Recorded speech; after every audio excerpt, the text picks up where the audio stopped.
এই বাগানে কয়টা গাছ আছে সর্বমোট? 70-75টা গাছ বিক্রি করছি, আর কিছু রাখছি।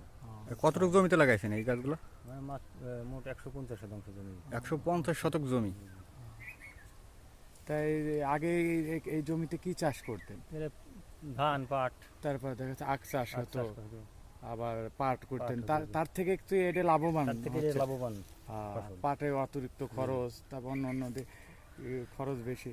জি। তা এবার তো মনে করেন লিচু অতিরিক্ত খরার কারণে এই যে আদ্য দেখান এই যে রোগ বালাই এই যে বিষয় এইগুলো, এই যে হ্যাঁ, চামড়া এই- পুড়িয়ে, হ্যাঁ অতিরিক্ত খরার কারণে। অতিরিক্ত খরার কারণে এইগুলো নষ্ট হয়ে গেছে। হ্যাঁ, অন্যবারের তুলনায় এবার ফলনটা অনেক কম। কম, হ্যাঁ এই অতিরিক্ত খরার অতিরিক্ত জন্য। খরার কারণে। তারপর বৃষ্টি না অনাবিল থাকার কারণে। বৃষ্টি নেই এই কারণে। গাছ বিক্রি করছেন কি বইল আসার পরে না আগে? জি, বইল আসার পরে বিক্রি করছি।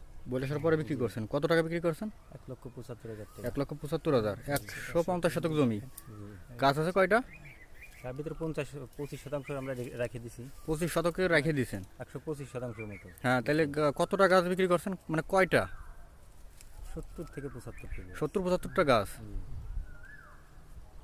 তাতে কি গতবারের তুলনায় কি কম না বেশি? গতবার তুলনায় লিচুর ফলন কম।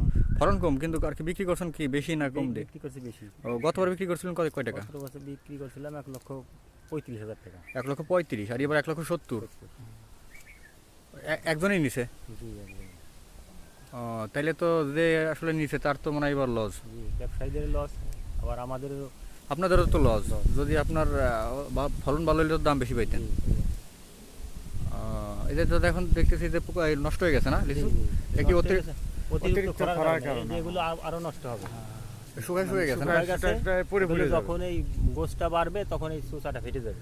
ও, আর এখন তো ওই গোশ হওয়ার আগেই ফাইটে যাচ্ছে ফাইটে দেখলাম। আর এখন তো এই পুষ্টিটাও কম হয়েছে। পুষ্টিটাও কম হয়েছে। মানে লিচুর বিচিটা বড় বড় হয়েছে। দেখেন লিচু, এই দেখেন এই যে ফাইটে কি হয়েছে দেখেন, এখনো পরিপুষ্ট হয় না লিচুর এখনো আসলে কিছু হয় নাই। গতবারের কি তুলনায় হয়েছে? এবার সুস্বাদু কম হয়েছে। স্বাদও কম। স্বাদও কম। হ্যাঁ, এখন তো টক, টক দেখলাম, টক, কিন্তু টক। কালার চলে আসছে। এখনই তো মানে সিরা লাগবে হয়তো কয়েকদিনের ভিতরে। কিন্তু আরো পরে এই লিচুর লিচু ভাঙা পড়বে, ভাঙা কিন্তু এই অতিরিক্ত খরার কারণে এই কালারটা হয়ে গেছে। প্রতিটা গাছে তেমন ফলনও নাই। দর্শক আসলে আসলে এই গাছে যেভাবে ধরার কথা অতিরিক্ত খরার কারণে এবার এই সেইভাবে আসলে গাছগুলো ধরও আসে না গাছে। আর দেখেন এই প্রতিটা থৈলি কালারের খুব দ্রুত চলে কি আসছে। অবস্থা। ফসল চারার বয়স পাওয়া যায় কত, না। কয় বছর? চারার বয়স ধরেন কিছু কিছু আছে 15 বছর, কিছু কিছু আছে 20 বছর। ও, তাহলে দিন যাবে আরো দাম তো বাড়বে। আরো দাম বাড়বে, গাছ বড় হবে। গতবার 1,35,000 বিক্রি করছি, এবার 1,70,000। 75-70। তাহলে সামনের বার তো আশা করতেছে আরো বাড়বে। তাইলে দর্শক, আমাদের কৃষক ভাইয়ের কথা শুনলেন। সে আসলে এই জমিতে আগে পাটের চাষ করতো, তার থেকে আসলে এই লিচু চাষে সে এখন লাভবান।